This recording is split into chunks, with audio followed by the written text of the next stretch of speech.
how to keep those hard-earned email subscribers for good. It is certainly an accomplishment when a person joins your list. However, the real challenge is getting those people to act based on the information that you are sending them. Think of the process as fishing. When a fish, or a person, takes a nibble of your bait, in other words your content, it is an exciting accomplishment, but the real work is reeling the fish in slowly and making sure to give them some slack along the way. Reeling in too quickly, in other words creating too much urgency too fast, will encourage the fish, or the person, to leave despite their initial interest or investment, the subscription. Remember that slow and steady wins the race in this scenario.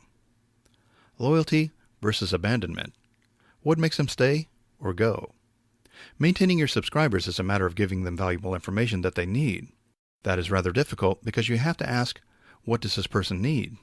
The best way to answer that question is to create the type of feedback loop where each subscriber can tell you subjects that interest them as well as products that they might want to buy. A survey can be used to gather this information. Simply ask them their primary questions concerning niches or topics that are on your list. You can do this for free with online surveys. The other option is to write a blog post that encourages readers to give you feedback regarding what they need. Make sure that you tell them to comment. After they comment, write back to them. By doing this, you will send a signal to future commentators that you are actively engaged in your work.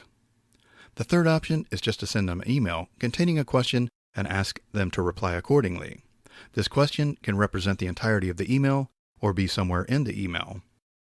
Once you are aware of their primary needs or concerns, you can act accordingly by just sending them relevant content, which furthers their interest and keeps them actively engaged. It is crucial that your list works with you. This means creating a list that will give you the information you need. Think of this process as a never-ending cycle where you figure out the evolving interest of your readers, respond to them, and they provide you with some sort of feedback.